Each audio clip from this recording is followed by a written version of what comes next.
उनके लिए भी उन्होंने कह दिया कि आप जो है निःशुल्क नहीं पढ़ा रहे, हम निःशुल्क पढ़ा रहे हैं। बिल्कुल इस राजस्थान में, क्योंकि वो अकेले हैं ना, क्योंकि और तो कोई उनका दोस्त है ही नहीं, क्योंकि घर का पुराना नौकर और पुराने मित्र तो बताते हैं कि आपका संबंध कितना गहरा है। अब उनका तो कोई दोस्त है नहीं, क्योंकि वो जहां भी जाते हैं उनको तो ऊपर पहुंचा देते हैं, फिर वापस नीचे आ जाते हैं। कभी कभी तो बात यहां तक आ गई कि जब बच्चों के पास किताबें नहीं गई, उसका भी ओरमा जो है अपने ही ड्राइवर को दे दिया, कि ड्राइवर जो है वो धोखा कर गया। हम हाल पूछते हैं कि सर क्या हुआ, आपके साथ गलत कैसे हुआ, लेकिन नहीं, अगला ही गलत है। बात आ गई धीर सिंह धाबाई सर की, उनके लिए तो इन्होंने जो तारीफ में जो शब्द कसीदे कहे थे, पुराना राजस्थान जानता है, आज के नए लड़के नहीं जानते होंगे, क्योंकि सर को तो बहुत वर्षों का अनुभव है, 20 सालों से पढ़ा रहे हैं, शायद हम तो जन्मे नहीं थे उस समय से पढ़ा रहे हैं, ये तो चलने लग गए थे, गोडालियां चालता चालता क्लास लेवल आ गया, तो उस समय से पढ़ा रहे हैं। तो उन्होंने धीर सिंह धाबाई के लिए बहुत कुछ कहा। अब उनके चाहने वाले कोई गुजर भाई आए और उन्होंने फिर सर को जो है फूलों से मालाओं से उनका स्वागत किया। फिर थाने भी जाने पड़ जाता है, देखो ज्यादा माला पहना दे या कोई स्वागत कर दे तो थाने में जाना पड़ जाता है। हाँ, आजकल ऐसा होता है। लेकिन मुझे सबसे ज्यादा बुरा लगा कि इस इंसान के लिए बोल दिया, निर्मल जी के लिए बोल दिया, जिन्होंने कभी कुछ कहा ही नहीं किसी के बारे में। वो ऐसे इंसान थे कि जिनका कोई कपड़ा भी शरीर से, मांस भी निकाल कर ले गया, वो चुप रहे, कोई बात नहीं, कभी नहीं बोला। इधर कुमार गौरव सर, रोहित जी, महाराणा प्रताप, सभी के बारे में। फिर बात आती है पब्लिकेशन की। उनका कहना है कि सीखवाल पब्लिकेशन की किताब अच्छी नहीं है, आरबीडी की किताब अच्छी नहीं है, च्यवन प्रकाशन की किताब अच्छी नहीं है, राट पब्लिकेशन की किताब अच्छी नहीं है। सबसे पहले ये गुरुजी जो हैं पहले यहां पढ़ा रहे थे, यहां से पैसा कमा लिया, लेकिन व्यवहार कभी नहीं कमा पाए जीवन में, क्योंकि वो पुरुष ये चाहता है कि सब कुछ मेरा हो, किसी और का ना हो।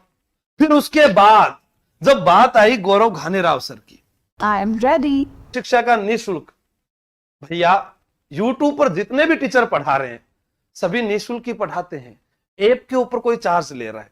माना कि किसी ने यूट्यूब पर पढ़ाया, अगला कह रहा है उसकी मोनोपोली, लेकिन उन्होंने उसके अंदर भी कहा कि उनकी जो किताब है वो मेरी कॉपी लिखी हुई है, वो सारा मैटर मेरा है। मैंने कहा चलो ठीक है साहब, मान लिया यूजी नेट का, जेआरएफ का 3999, कॉमर्स का 4000, संगणक का 1999, आरएस 999, और लास्ट में फिर उन्होंने कह दिया कि आरएस के अंदर भी जो है स्प्रिंग बोर्ड जो है वहां पर तो सिर्फ गाने बजते हैं, वहां बच्चे पढ़ते नहीं हैं। अब सभी अध्यापकों से, कोचिंग वालों से मेरा निवेदन है कि हमारे राजस्थान के इस महान शख्सियत जो है, हमारे सर हैं, जो पता लगे ऑप्शन भी मैं आपको दे दूं, भी पहला अक्षर एम हो सकता है, लास्ट अक्षर में पी आ सकता है, पता नहीं क्या नाम है, जो आप देखेंगे तो उनको माल्यार्पण कर स्वागत करें कि राजस्थान के सभी अध्यापक बुरे हैं। मुझे समझ में नहीं आता कि आज के अध्यापकों को ये हो क्या रहा है। राजस्थान में सबसे पहले सुभाष चारण सर का वीडियो आया, उससे पहले कभी वाईफाई स्टडी हुआ करता था, या फिर उत्कर्ष क्लासेस भी लाइन में आया। उत्कर्ष क्लासेस ने कोर्स बेचने स्टार्ट किए, सुभाष जी ने स्टार्ट किए, और सुभाष जी के बाद मैं भी आया, और आज राजस्थान में अलग अलग कोचिंग में सभी कोर्स जो है वो बेच रहे हैं। लेकिन आप किसी की कॉपी का आरोप लगाते हैं।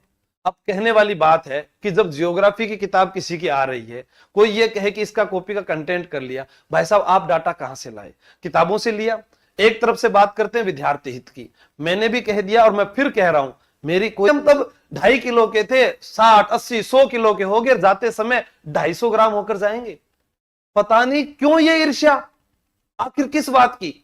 अब वनपाल की किताब, वन रक्षक की किताब, हमारी वन रक्षक की किताब आई, इनका कहना है कि सर इसके अंदर टॉपिक ज्यादा डाल दिए। भैया आपके घर में 1 मटका पानी था, आपने आधा भरा और ज्यादा भर लिया, तो जितना पी सको पी लो, कमी कहां है? अब एक सिलेबस पिछली बार आया ही नहीं, लेकिन जो पेपर में प्रश्न आए वनपाल के, वह तो कम से कम हमको डालने पड़ेंगे ना।